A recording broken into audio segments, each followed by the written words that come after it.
What is exactly GST? अब GST क्या है इसको और हम समझते हैं। तो the goods and service tax GST is a comprehensive multi stage destination based consumption tax on value addition. क्या है ये जीएसटी? इसकी एक डेफिनेशन है जिसको मैंने पॉइंटर भी बना दिया है। The goods and service tax GST is a comprehensive. Comprehensive का मतलब क्या हो गया? एक व्यापक।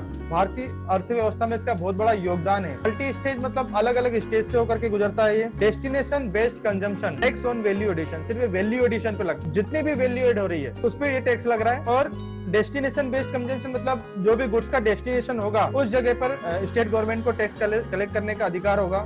मल्टी स्टेज की अब बात कर रहे हैं। मल्टी स्टेज क्या हो गया? Tax will be levied at each stage in a supply chain. Supply chain के द्वारा इसमें टैक्स लगता है, मल्टी स्टेज से होकर के गुजरता है। जैसे मैन्युफैक्चरर से डिस्ट्रीब्यूटर के पास गया, डिस्ट्रीब्यूटर के पास फाइनल कंजम्पशन के लिए गया, ये सप्लाई चेन के थ्रू गुजरता है मल्टी स्टेज। यही वाला एग्जांपल वापस से आप देख सकते हो। रॉ मटेरियल खरीदा, अलग अलग प्रकार के रॉ मटेरियल दिख रहे हैं। मैन्युफैक्चरर है, ये होलसेलर या डिस्ट्रीब्यूटर है और ये रिटेलर है। अब यही रॉ मटेरियल प्रोक्योरमेंट हुआ, फिर उसके बाद मैन्युफैक्चरिंग हुई, फिर डिस्ट्रीब्यूशन और फिर उसके बाद फाइनल कंजम्पशन के लिए गुड्स प्रोडक्ट हुआ। तो ये सप्लाई चेन मैनेजमेंट के और थ्रू चलता है। आगे बढ़ते हैं। वैल्यू एडिशन पे टैक्स लगता है। जो भी वैल्यू एडिशन होता है उसी पे टैक्स देना पड़ता है। जैसे कि बाय रॉ मटेरियल किया आपने, यॉर्न आपने कोई रुई वगैरह खरीदी, मैन्युफैक्चरिंग के लिए वेव्स मैन्युफैक्चरिंग किया आपने, 40 एडिशन करने के बाद लेबल्स लगाया, फिर इन्वेंट्री वगैरह हुई वैल्यू एडिशन के बाद, उसके बाद पैकेजिंग हुई, मार्केटिंग हुई।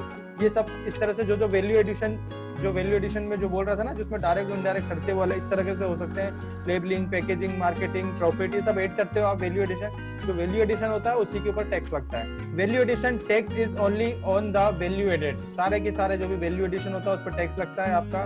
जैसे कि 40 रुपीज एड हुआ, इस पर टैक्स लग गया, 30 रुपीज एड हुआ, इस पर टैक्स लग गया, और 20 रुपीज जो एड हुआ इसके ऊपर टैक्स लग गया। डेस्टिनेशन बेस्ड कंजम्पशन, आप एक्सपोर्ट करते हो, इंपोर्ट करते हो, आज ये पूरा हम समझने वाले हैं बारीकी से। वेयर आर द गुड्स और सर्विसेज कंज्यूम? जो गुड्स है और सर्विस है कंज्यूम कहाँ हो रही? तो जहां पर भी कंजम्पशन हो रहा है वहीं की स्टेट गवर्नमेंट उसको वसूल करेगी और पे करेगी, और वहीं कलेक्शन होगा, वहीं गवर्नमेंट को देना पड़ेगा। प्लेस ऑफ फाइनल कंजम्पशन, ये फाइनल कंजम्पशन जो प्लेस है वो क्या है? ये शॉप जो दिख रही है, और ये क्या है? The authority having jurisdictions here. अच्छा, अथॉरिटी भी तो मिलनी चाहिए कि आप कहाँ से कहाँ माल आपको दे रहे हो। और कलेक्ट टैक्स, ये एग्जांपल है डेस्टिनेशन बेस्ड कंजम्पशन का।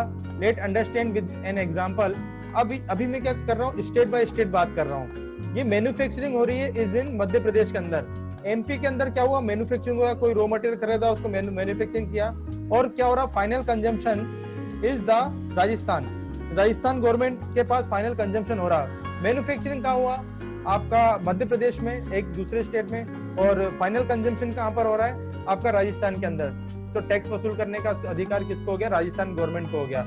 How do import and export work? ये है एक example. Destination based consumption manufacturing is in Madhya Pradesh. Madhya Pradesh के अंदर क्या हो रहा है? मैन्युफैक्चरिंग हो रहा है, और यूएसए के अंदर फाइनल कंजम्पशन के लिए जा रहा है, क्योंकि ये एग्जेम्प्ट है। Taxes are levied in the place of consumption. लेकिन टैक्सेस तो प्लेस ऑफ कंजम्पशन के हिसाब से लगता है, लेकिन India has no taxing authority in the USA, मतलब अदर कंट्री में यदि आप कोई एक्सपोर्ट कर रहे हो तो। एक्सपोर्ट आर नॉट टैक्सेबल, किसी प्रकार का टैक्स नहीं लगने वाला एक्सपोर्ट पे। अब दूसरी बात करते हैं। Manufacturing is in US.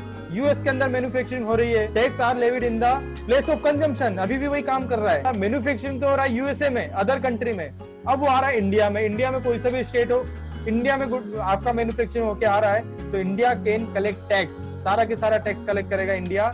Import are taxable, जितना भी प्रकार का इंपोर्ट होता है टैक्सेबल होता है। Tax on imports equal to tax on domestic goods. जो भी इंपोर्ट कर रहे हो डोमेस्टिक गुड्स के अंदर आ रहा है आपका, इंडिया के अंदर जो भी इंपोर्ट कर रहे हो आपका टैक्सेबल हो जाएगा।